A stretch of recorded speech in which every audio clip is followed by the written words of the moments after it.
말씀을 통해서 귀한 은혜 받으시길 바랍니다. 나이 드셔서 남편 없는 할머니와 능력 없는 목사님의 공통점이 있습니다. 영감이 없다라는 거예요. 우리 옆 사람에게 갑절의 영감을 받읍시다. 그렇게 인사해 보세요. 지금 참 혼란한 세대 가운데 우리가 살아가고 있습니다. 그걸 통틀어서 포스트 모더니즘이라고 하는데, 이건 뭘 의미하냐면 절대적인 가치, 절대적인 기준이 없다라고 하는 그런 세대 가운데 우리가 살아가고 있어요. 그런 세대 가운데서 내가 예수만이 길이다, 예수만이 진리다, 예수만이 생명이다, 할렐루야, 이렇게 외치는 신앙이요, 이 호공을 치는 그런 시대 속에 우리가 살아가는 것처럼 느껴진다는 말이에요. 그래서요, 이 디모데후서 3장 1절부터 5절에 보면 이 시대를 이렇게 진단을 합니다. 너희는 이것을 알라. 말세에 고통하는 때가 이르러 사람들이 자기를 사랑하며 돈을 사랑하며 자랑하며 교만하며 비방하며 부모를 거역하며 감사하지 아니하며 거룩하지 아니하며 무정하며 원통함을 풀지 아니하며 오함하며 절제하지 못하며 사나우며 선한 것을 좋아하지 아니하며 배신하며 조급하며 자만하며 쾌락을 사랑하기를 하나님 사랑하는 것보다 더하며 경건의 모양은 있으나 경건의 능력은 부인하니. 여러분, 너무 우리하고 친하잖아요. 여러분, 이 시대에 이것을 부인할 길이 없어요. 그래서 누구든지 지금 말세야 이런 얘기를 할 때 부인할 길이 없다라는 그런 모습이 지금 이 세대 가운데 너무 확실히 분명히 나타나고 있다라는 거죠. 이런 세대 가운데 있어서 내가 믿음을 지키고 신앙생활 한다라는 거, 그게 쉬운 일이 아니다라는 거죠. 이 세대를 통해서 내 믿음 지킨다라는 거 쉽지가 않다라는 거예요. 여러분, 앞으로 정말 살아가는 내일이 제가 생각할 때 평안이 아니라 환난과 재앙일 겁니다. 예수님의 진단이에요. 이제 과학적으로 발전해서 편리해질지는 모르지만 또한 AI라고 하는 시대가 있어서 이제는 죽은 목사님들을 살려내가지고 이제는 그 죽으신 목사님 그 화면 앞에 지금 예배 드리고 있는 교회들도 나타나 있어요. 목사님들이 설교 준비를 안 해도 이 과학적으로요, 거기다 문장만 넣어주면 컴퓨터가 알아서 다 설교를 해주는 그런 시대라는 거죠. 여러분, 생각을 해보세요. 여러분, 이런 시대를 살 때 오늘 설교의 제목처럼 갑절의 영감을 받지 아니하면, 여러분, 우리가 이 세대 가운데 믿음 지키며 정말로 신앙생활을 지켜나가는 것이 쉽지가 않더라는 거죠. 저는 오늘 여러분 정말 이 하나님이 주시는 이 은혜가 필요합니다. 이 하나님의 성령의 갑절의 은혜가 필요하다라는 겁니다. 그런 시간 되시기를 축원합니다. 오늘 믿음의 인물 엘리야와 그 엘리사를 우리를 통하여서 은혜 받기를 원합니다. 왜냐하면 엘리야와 엘리사는 뗄래야 뗄 수 없는 관계이기 때문에 그래요. 둘 중에 누가 스승이고 누가 제자입니까? 야사하니까 헷갈리잖아요. 엘리야가 스승이고 엘리사가 바로 제자라는 겁니다. 먼저 이 엘리야를 우리가 살펴보면은요, 이 엘리야라고 하는 이름의 뜻은 뭐냐면 여호와는 하나님이시다, 이런 뜻이에요. 한번 따라합니다. 여호와가 하나님이시다. 여러분, 이거 다른 말로 하면 하나님은 우리의 왕이시다라는 거예요. 다른 게 우리의 왕이 아니고 오직 하나님만 우리의 왕이시다라는 뜻이죠. 여러분, 엘리야의 그 위치를, 이스라엘의 그 위치를 생각해 보면 대단한 인물입니다. 우리가 구약 성경을 얘기할 때 율법과 선지자의 강령이라고 그랬어요. 그게 구약 성경이에요. 그래서 율법하면 그 율법을 받은 모세를 뜻하고 선지자라고 하면 엘리야를 뜻하는 걸 볼 수가 있어요. 그래서 사도행전 28장 23절에 보면 그들이 날짜를 정하고 그가 유숙하는 집에 많이 오니 바울이 아침부터 저녁까지 강론하여 하나님의 나라를 증언하고 모세의 율법과 선지자의 말을 가지고 예수에 대하여 권하더라. 사도 바울이 이제 하나님 말씀을 전하는데, 하나님 나라를 전하는데 그 율법과 선지자의 말을 가지고 이 예수에 대해서 설교를 했다라니, 지금 이것처럼. 이때 율법하면 모세예요. 선지자하면 누구를 의미한다고요? 엘리야를 의미한다라는 거예요. 이 엘리야가 또 얼마나 대표적인 사람이냐면, 여러분 본문 11절 12절 말씀 보세요. 두 사람이 길을 가며 말하더니 불수레와 불말들이 두 사람을 갈라놓고 엘리야가 회오리 바람으로 하늘로 올라가더라. 엘리사가 보고 소리 지르되 내 아버지여 내 아버지여 이스라엘의 병거와 그 마병이여 하더니 다시 보이지 아니하는지라. 이에 엘리사가 자기 옷을 잡고 둘로 찢고 그랬어요. 여러분, 엘리사가 엘리야를 부르는데 호칭이 뭐라고 합니까? 내 아버지요 내 아버지요 이렇게 부르는 거예요. 또요, 이스라엘의 병거요 이스라엘의 마병이요 이렇게 부르는 거예요. 여러분, 이 말의 뜻이 뭡니까? 지금 이스라엘은 수많은 이 전쟁을 치르는데 이 전쟁에서 이기게 된 것은 누구 때문에요?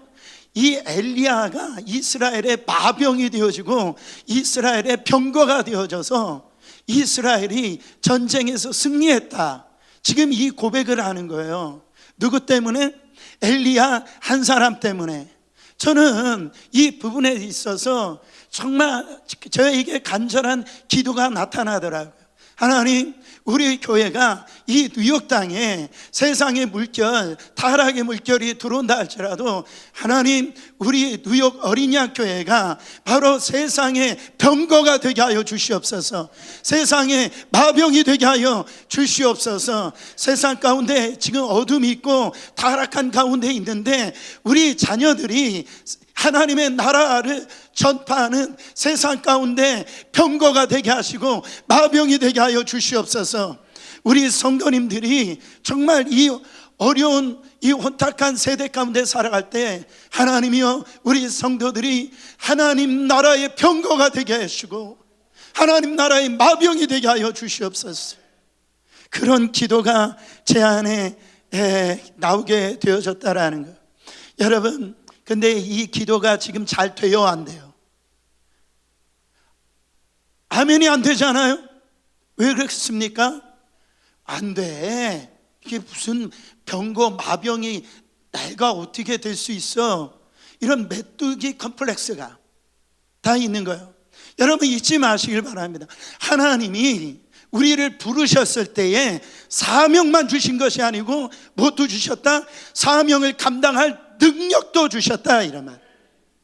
예수님이 그 복음을 증거하라고 70인 전도대를 파송을 할 때, 여러분 누가복음 10장 19절에 보면 뭐라고 말씀하시고 보내주셨어요?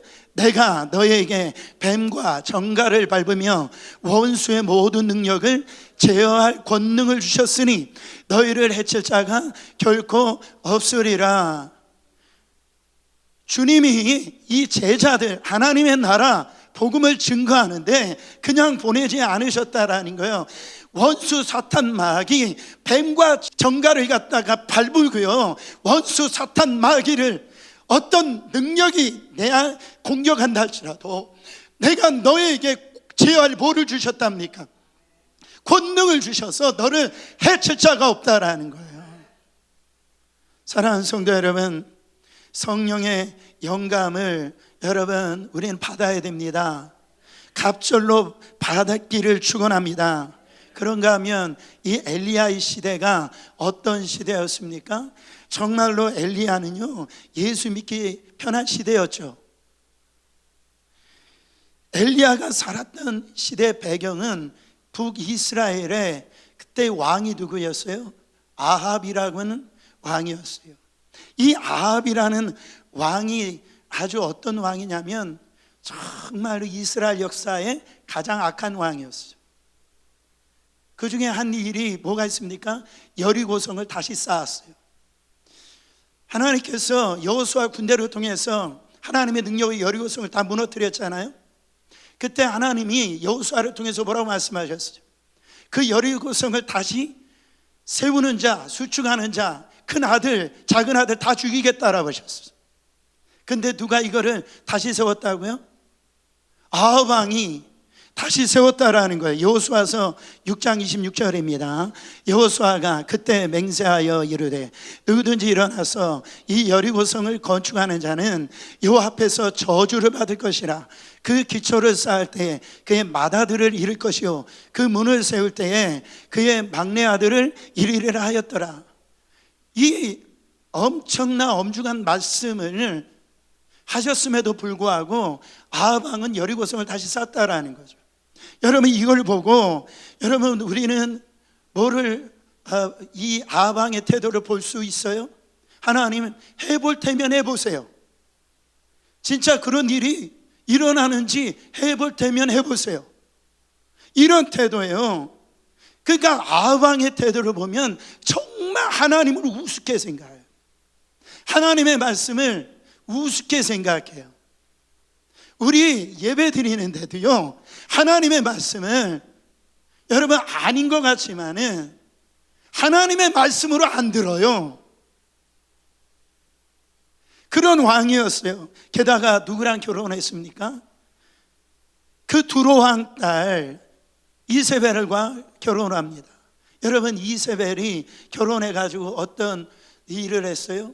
자기가 살고 있는 이 나라에 섬기고 있던 바알, 아세라 그 신을 가지고 들어왔고요. 그리고 그 바알과 아세라 신을 섬기는 제사장들을 수입해 왔어요. 그리고 어떤 짓을 했습니까? 하나님을 섬기는 제사장들을 갖다가 다 죽이는 일을 이세벨이 했어요. 여러분 이런 상황 가운데 엘리야가 믿음 지키는 거 쉽습니까? 예수 믿는 거 쉽겠어요? 쉽지 않았더라는 거예요. 그런데 엘리야는 결코 포기하지 않았어요. 결코 무릎 꿇지 않았다라는 거죠.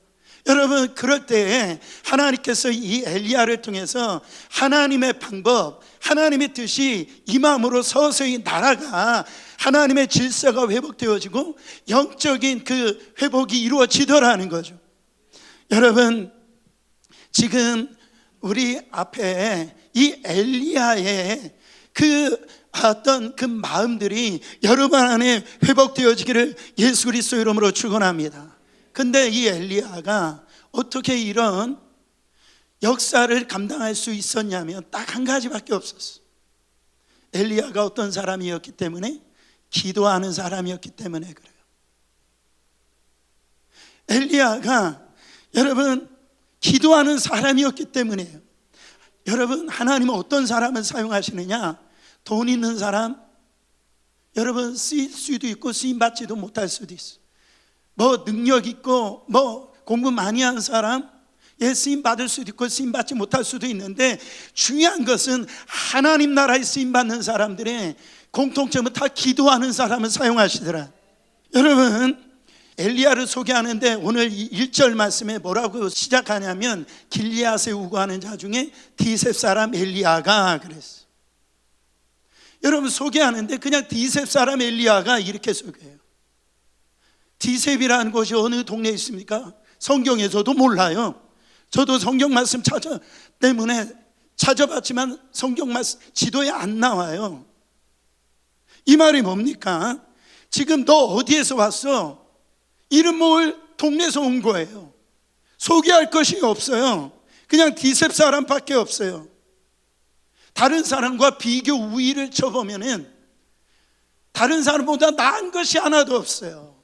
근데 이 엘리야가 다른 사람보다 비교 우위가 이 월등한 게 있으니 그게 뭡니까? 엘리야는 기도하는 사람이었다라네요. 야고보서 여러분 5장 17절 18절 보세요. 엘리야는 우리와 성정이 같은 사람이로되 그가 비가 오지 않기를 간절히 기도한즉 3년 6개월 동안 땅에 비가 오지 아니하고 다시 기도하니 하늘이 비를 주고 땅이 열매를 맺었느니라. 우리와 성정이 같은 사람이다. 무슨 말이에요?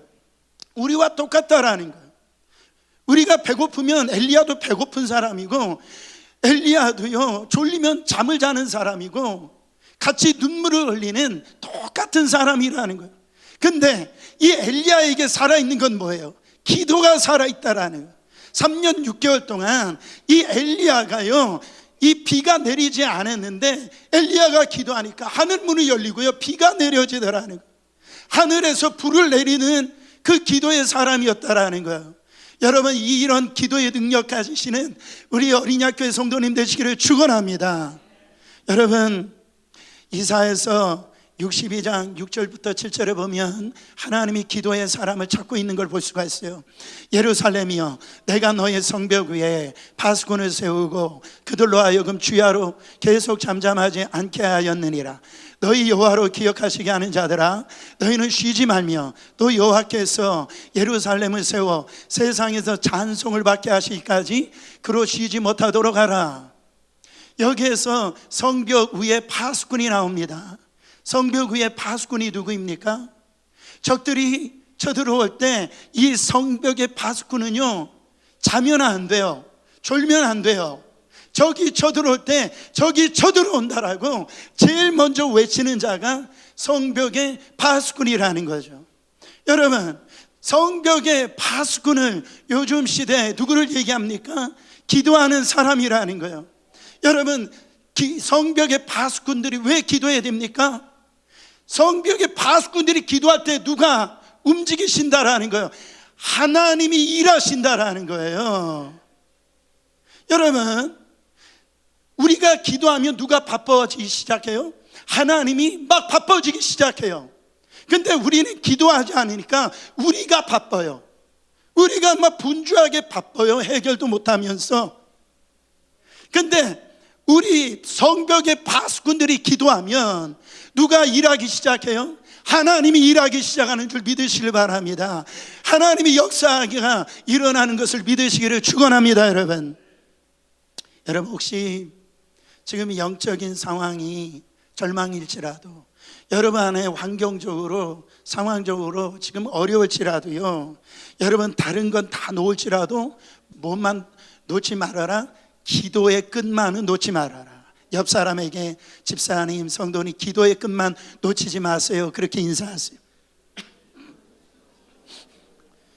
자, 이어서 이어서 지금 엘리사를 이스라엘의 선지자로 이게 세우십니다.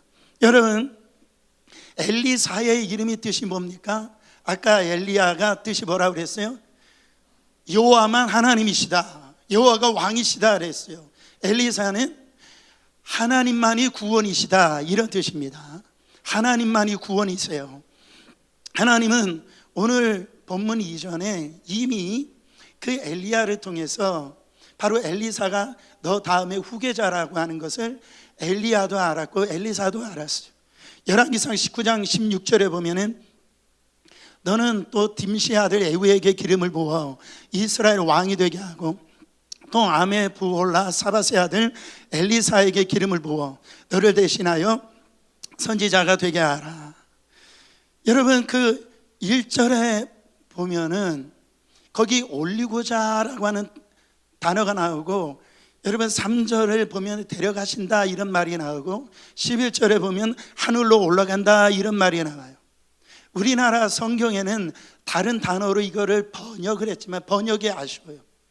근데 원어적으로 보면은 같은 단어로 써 있습니다. 베알로트라고 하는 단어를 써요. 이 베알로트라고 하는 단어는 사역 동사입니다. 여러분, 영어에서도 사역 동사가 있죠. 그거는 어떤 의미입니까? 누군가로 하여금 바로 뭔가를 하도록 만드는 거예요. 그러니까 이 베알로트는 이 엘리야가 하늘로 승천하는 거, 엘리야가 무슨 능력이 많아서 본인의 능력으로 하늘로 올라간 것이 아니고요. 누가 하셨다라는 거예요? 하나님이 하셨다라는 거예요. 엘리야 대신에 엘리사에게 지금 기름 부은 것을 세운 것을 누가 하셨다라는 거예요? 하나님이 세우셨다라는 거예요. 여러분, 하나님의 나라는 멈춤이 없습니다. 하나님의 나라는 끝나지 않아요. 여러분, 교회의 주인이 누굽니까? 예수 그리스도, 우리 주님이시라는 거예요. 사람에게 국한 게 아니에요. 교회의 생명은 예수 그리스도의 생명 안에 국한되어 있다라는 거예요. 어떤 능력 있는 사람이 사라졌다라고 해서 교회가 흔들리는 게 아닙니다. 바로 하나님은요, 하나님의 때 하나님의 사람을 하나님이 세워가셔서 교회를 일으키시고 하나님의 역사를 감당하게 하신다라는 거예요. 이 모든 일들을 다 하나님이 하신다라는 거예요. 그래서 이 엘리사가 이 선지자로 세움을 받게 되어집니다. 여러분, 엘리사에게 가장 큰 장점이 하나가 있는데, 어떤 장점이 있냐면 끈질김이 있어. 끈질김. 지금 마지막까지 자기 스승 엘리야를 끈질기게 쫓아옵니다. 여러분, 지금 이 두 사람이 어디 있어요? 지금 이 두 사람이 길갈이 있어요. 길갈에서 이제 이야기를 합니다. 그때 길갈에서 엘리야가 엘리사에게 나 이제 베델로 갈 거니까 너 나 따라오지 마, 이렇게 얘기해요. 그때는 엘리사가 뭐라고 했냐면, 스승님 무슨 말씀을 하시는 거예요? 저 스승님 가는 곳에 저는 따라갈 겁니다. 그 베델까지 따라가니까 나 이제 저 여리고로 갈 거야 했더니, 너 여기 베델에 있어 했더니 엘리사가 스승님 무슨 말씀이에요? 나 스승님 따라갈 겁니다. 지금 이러고 있는 거예요. 여러분, 뭐가 생각났어요? 여러분, 거기에 보면은 이 사람이요 끝까지 엘리야는 놔라, 가라. 그러면 엘리사는 안 됩니다, 못 갑니다. 지금 이러고 있는 거예요. 그 요단해까지 다다랐을 때 이제 엘리야가 엘리사에게 뭐라고 물어봅니까? 여러분, 너 왜 이렇게 나를 따라다니냐? 너 진짜 나에게 원하는 게 뭐니? 이렇게 물어보는 거예요. 보세요, 9절 말씀 읽어보세요. 건너매 엘리야가 엘리사에게 이르되 나를 내게서 취하기 전에 내가 내게 어떻게 할 것을 구하라. 엘리사가 가로되 당신의 영감이 갑절이나 내게 있기를 구하나이다. 다른 번역으로 하면 당신의 나타날 성령의 역사가 나에게 갑절이나 있기를 원합니다. 여러분, 갑절의 영감이 있기를 원합니다. 갑절의 성령의 역사가 나타나기를 원합니다라는 뜻이 뭡니까? 이게 엘리야 스승님에게 나타났던 그 성령의 그 역사보다 내가 2배로 받기를 원합니다. 그래서 내가 당신보다 더 뛰어난 선지자가 되길 원하는 그런 교만함에 있어서 이거를 지금 구하고 있는 거예요. 여러분, 이거를 잘못 해석하면 이렇게 될 수가 있는 거예요. 근데 이 말의 뜻을 원어적으로 해석하면 정확하게 뭘 의미하는지 알 수가 있어요. 여러분, 여기에서 갑절이라고 하는 단어가 이 히브리 말로 세나임이라고 하는 뜻인데, 이 세나임이라는 뜻이 어떤 뜻이냐면 두목이라는 뜻이에요. 두목. 어떤 수장의 두목을 얘기하는 것이 아니라 두목. 여러분, 이스라엘이 있어서 이 두목이라고 하는 의미가 뭡니까? 두목이라는 의미가 바로 장자의 의미예요. 그러니까 이스라엘의 장자는요, 부모가 물려준 모든 재산에 다른 형제보다 2배로 받습니다. 두목을 받는 거예요. 여러분, 이 두목을 받는다라는 건 뭘 의미합니까? 그냥 내가 장자이니까 받는 거예요? 아니에요. 책임감이에요. 사명감이라는 거예요. 그러니까 여러분, 지금 옛날 우리나라로 그랬잖아요.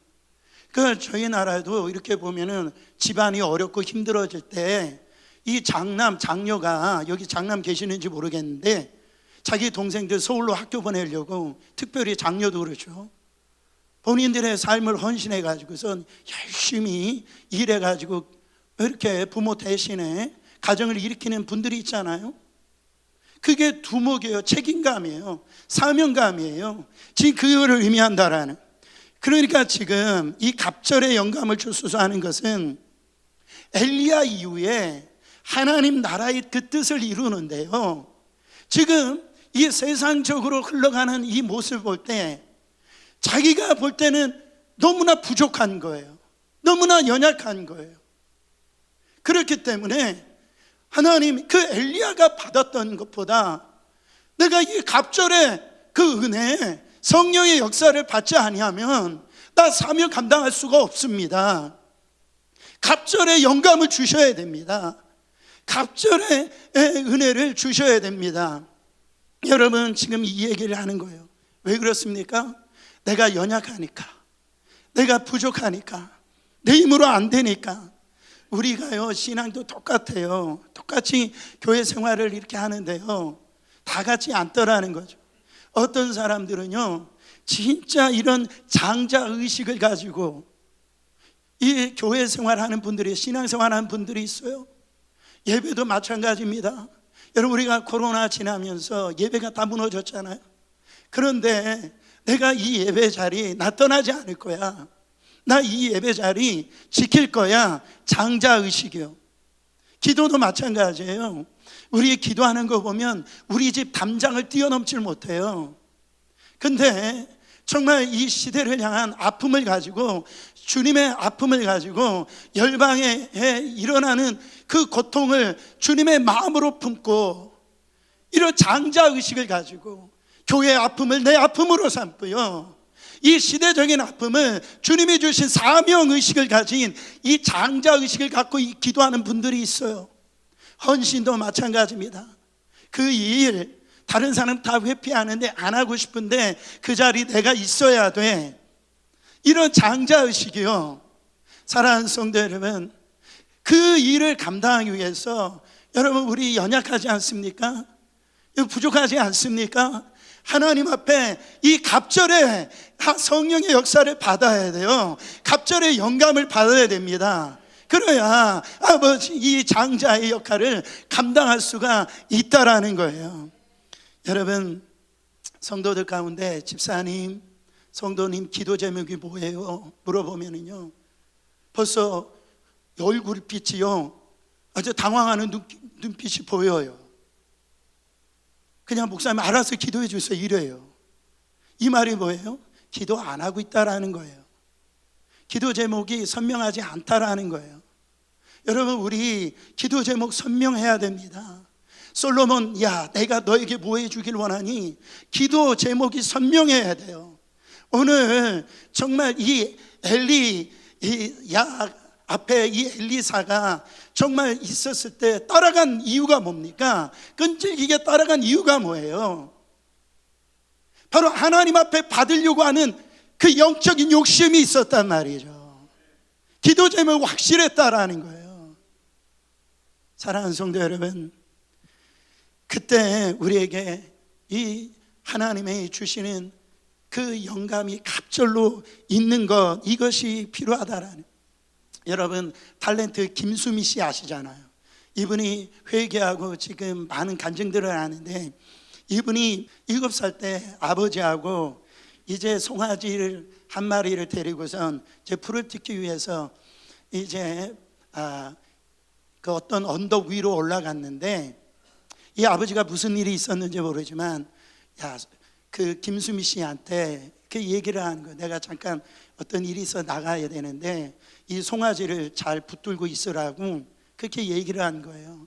그러면서 뭐라고 얘기했냐면, 수미야, 이게 너희 언니 결혼 미천이다, 이렇게 얘기를 한 거예요.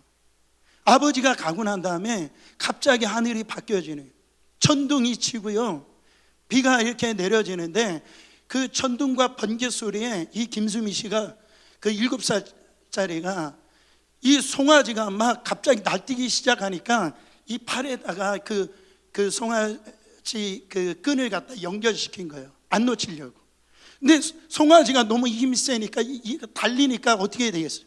질질 끌려가다가 이제 넘어진 거예요. 가다 보니까 이 팔에서 피가 나고요, 배에서 이제 피가 나고 막 그렇게 되어진 거예요.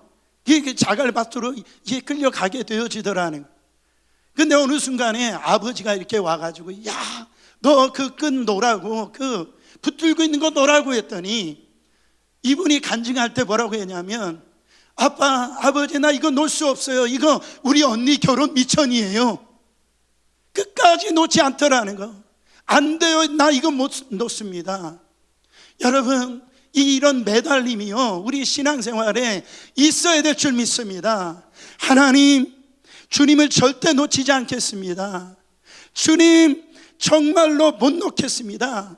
주님을 놓치면 우리 가정, 우리 정말 내 삶 망하게 되어집니다. 내게 성령의 기름 부으심이 없다면 나 신앙생활 정말 제대로 할 수 없습니다. 주님, 정말로 나 주님 놓칠 수 없습니다. 주님이 나를 도와주시면 안 됩니다.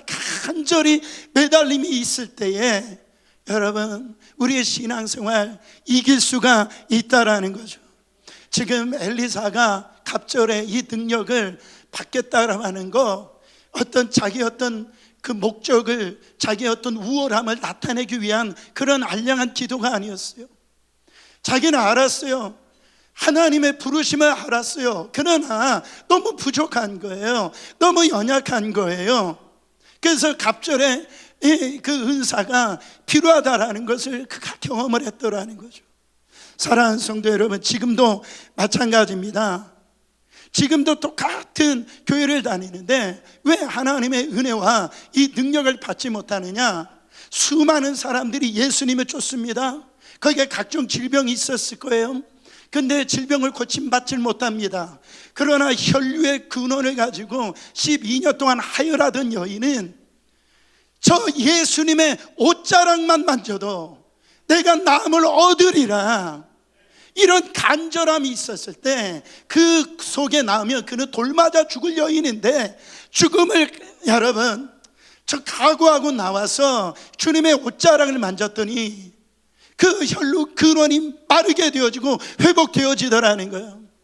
여러분, 야곱 보세요. 정말 이제는 소망이 없어요. 자기 이 가족도 다 이제는 야복강을 넘게 만들었어요. 이제 홀로 이 주님이와 함께 보낸 천사와 함께 씨름하면서 나에게 축복 안 해주시면 나는 이 씨름을 나는 끝날 수 없다라는 거예요. 나에게 축복을 달라라고 밤을 새우게 그렇게 전쟁을 치른 이런 야곱을 통해서 이스라엘이라고 하는 그런 믿음의 조상으로 세워졌다라는 거죠. 저는요, 여러분, 이 씨름 여러분 안에 있기를 축원합니다. 하나님이 주시는 이 은혜, 영감이 떨어지면 안 되는 거예요. 왜 그렇습니까? 여러분, 아까 우리가 동영상을 봤지만은 그 엘리야 시대보다도 엘리사 시대가 더 악하기 때문에 그래요.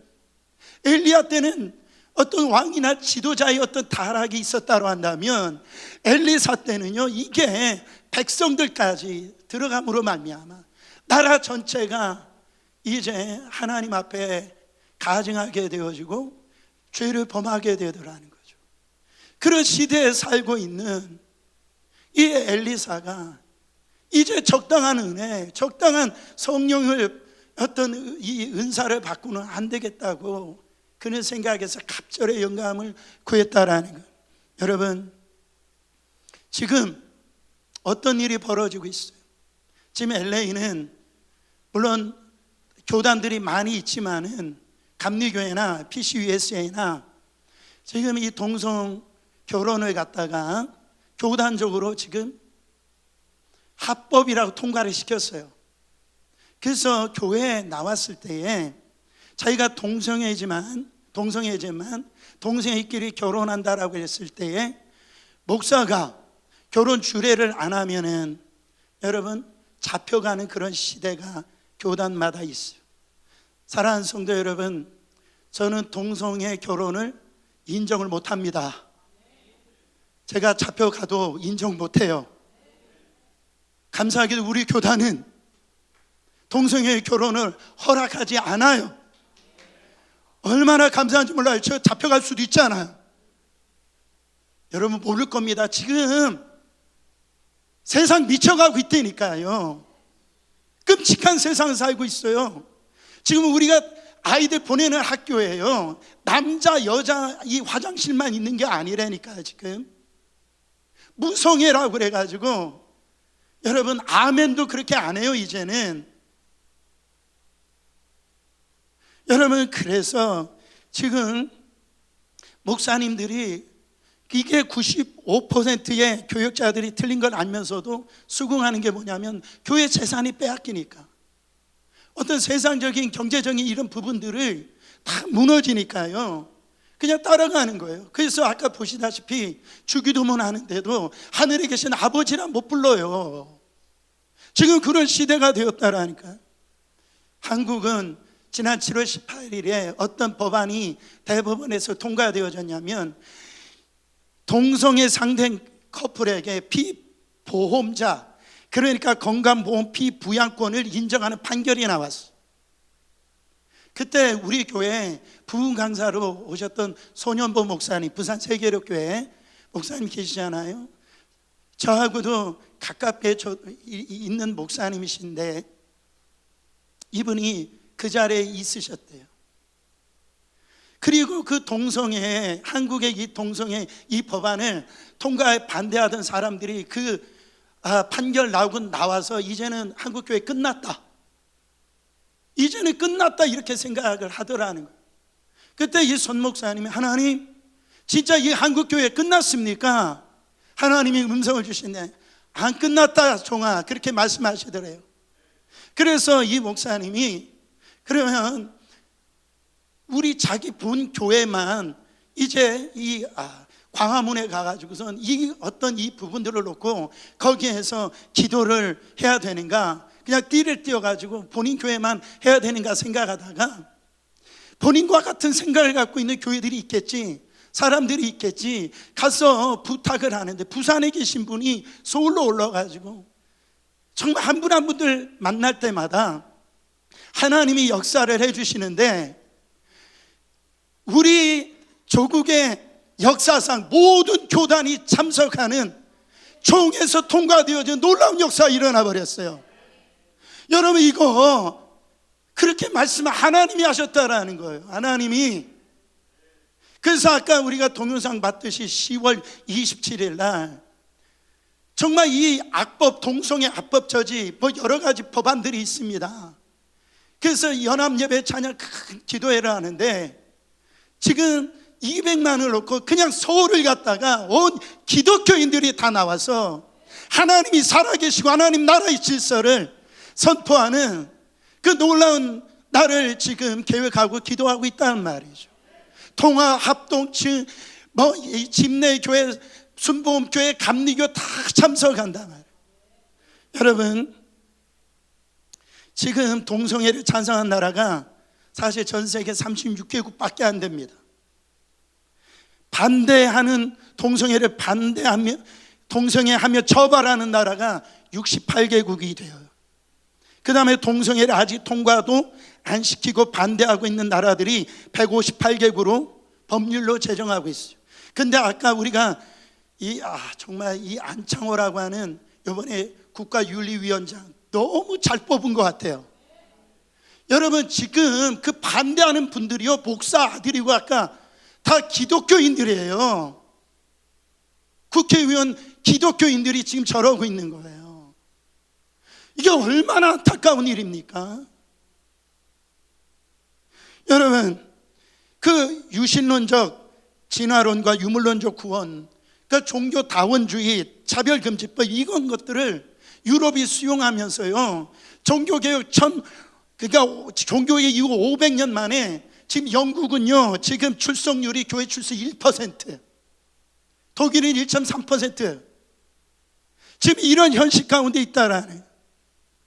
사랑하는 성도 여러분, 지금 미국이요 우리가 지금 살고 있는 이 교회가 성도들이 내가 지금 시험 받았다, 내가 지금 뭐 한다 그럴 때가 아니에요. 지금 정신 바짝 차려야 돼요. 말씀을 마치면서 여러분 우리가 성령의 갑절을 받게 되어지면 우리 가정이 축복을 받습니다. 우리 교회를 살릴 수가 있어요. 나라를 세울 수가 있어요. 엘리야 한 사람, 엘리사 한 사람을 통해서 나라를 세우잖아요. 저는 조동아 시인의 설교를 준비하다가 이 시를 읽고선 참 은혜가 되더라고요. 나 하나 꽃피어 풀밭이 달라지겠냐고 말하지 말아라. 네가 꽃피고 나도 꽃피면 결국 풀밭이 온통 꽃밭이 되는 거 아니겠느냐. 나 하나 물들어 산이 달라지겠냐고 말하지 말아라. 내가 물들고 너도 물들면 결국 온 산이 활활 타는 것 아니겠느냐. 이 시대에 하나님, 내가 엘리야가 되게 하여 주시옵소서. 하나님만, 여호와만 하나님이십니다.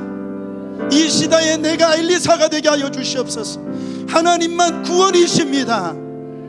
여러분, 내가 안 변하니까 가정이 안 변하는 거예요. 내가 안 변하니까 교회가 하나님의 역사를 경험하지 못하는 거예요. 여러분, 이 시대 가운데 꽃 하나가 정말 꽃을 피우면 그 옆에 있는 꽃을 피우면은 그 꽃밭이 되는 것처럼 내가 하나님의 사람이 되어서 저 하나님의 갑절의 은혜를 받아서 여러분, 우리가 믿음을 지키고 이 시대에 그 악한 이 시대 가운데 나아갈 때 놀라운 하나님의 나라, 하나님의 역사를 일으켜 세울 줄 믿습니다.